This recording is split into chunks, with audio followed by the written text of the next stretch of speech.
Assalamualaikum Bu Fitri. Waalaikumsalam Bu Dian. Apa kabarnya hari ini Bu Fitri? Alhamdulillah, baik Bu Dian.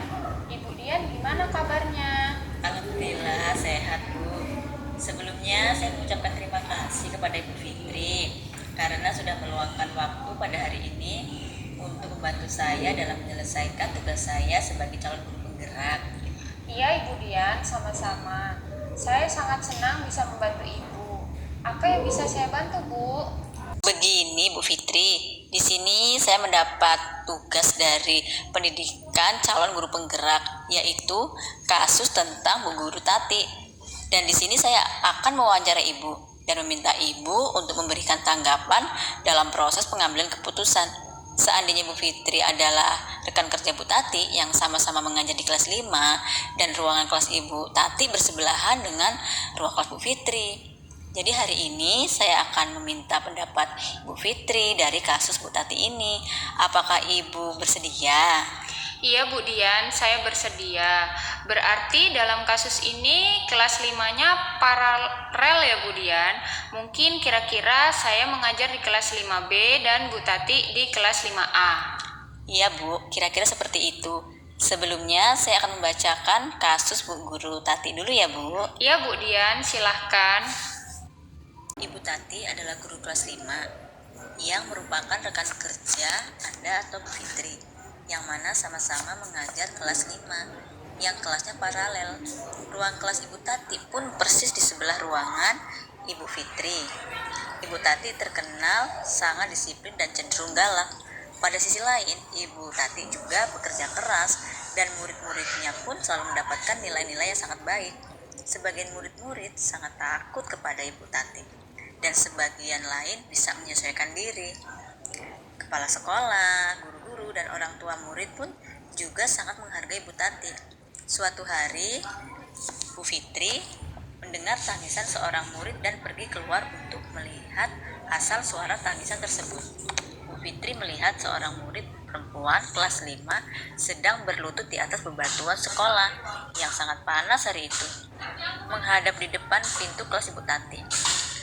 Bu Fitri melihat Ibu Tati tampak tidak menghiraukan suara tangisan muridnya dan tetap mengajar seperti biasa.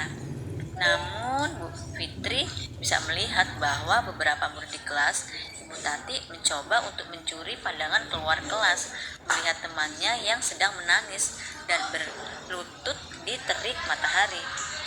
Setelah Ibu Fitri mendengarkan dari kasus Bu Guru Tati ini, apa yang harus Ibu lakukan bila Ibu Fitri melihat peristiwa ini? Apalagi Ibu Fitri adalah rekan kerja Ibu Tati yang sama-sama mengajar di kelas 5 dan ruang kelas Ibu Fitri bersebelahan dengan ruang kelas Ibu Tati.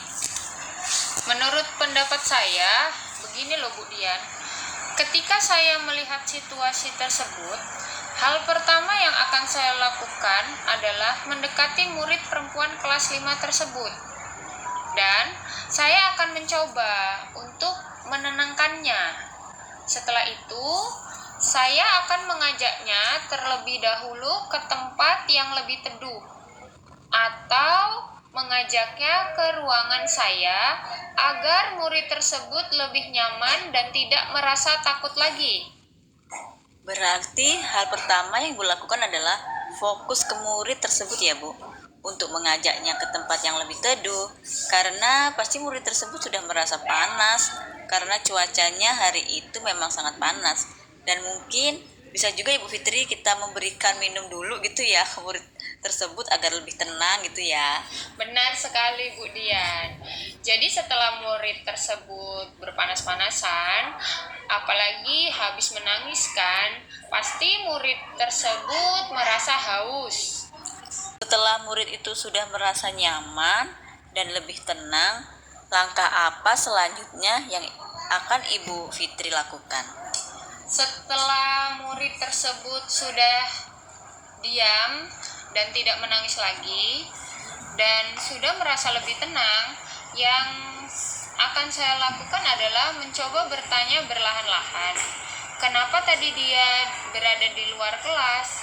Apa yang sebenarnya terjadi sampai dia menangis?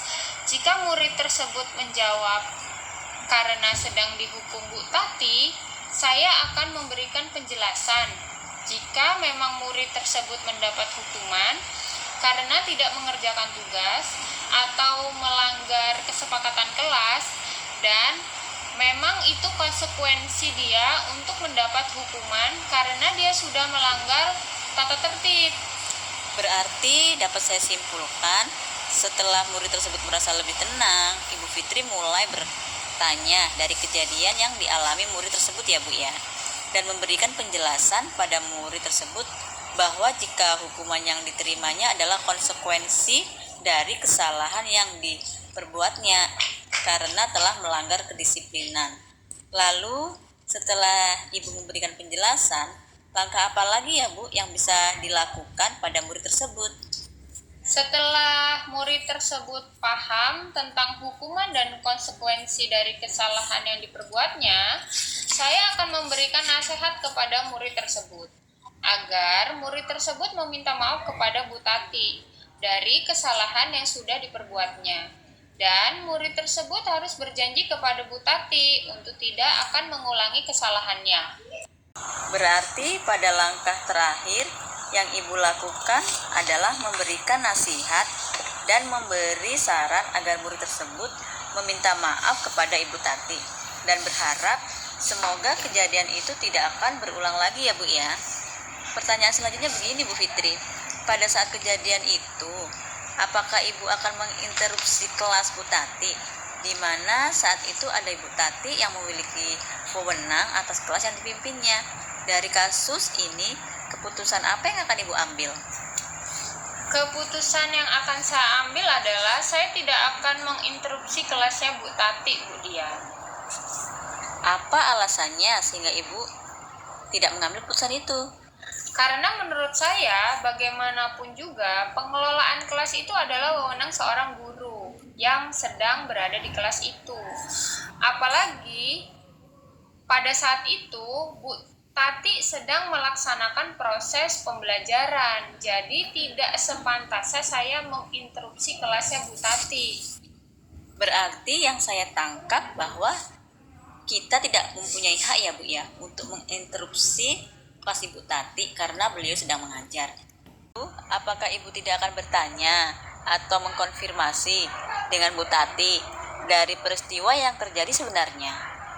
Saya akan mencari waktu yang tepat, atau bisa juga setelah pembelajaran Bu Tati selesai.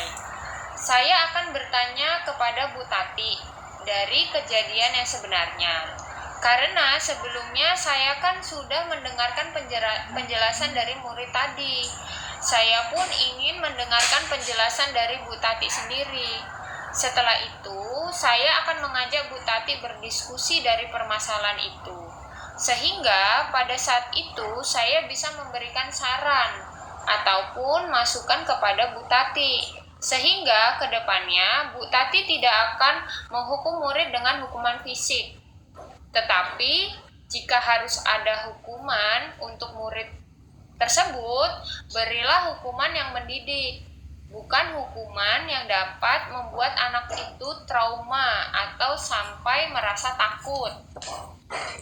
Jadi, ketika siswa melakukan kesalahan, jika memang harus ada konsekuensi dari kesalahan yang diperbuat, kita tidak boleh ya Bu ya memberi hukuman secara fisik, tapi memberi hukuman yang mendidik, sehingga murid tersebut bisa menyadari kesalahan dan tidak akan mengulanginya lagi. Baik Ibu, terima kasih sudah memberikan tanggapan dalam pengambilan keputusan dari kasus Bu Tati ini. Semoga Bu Fitri semakin sukses ke depannya dan selalu sehat ya Bu. Sama-sama Bu Dian, saya sangat senang bisa membantu Ibu Dian. Semoga Ibu Dian bisa menyelesaikan pendidikan guru penggerak dengan baik dan membawa perubahan yang positif di sekolah. Amin.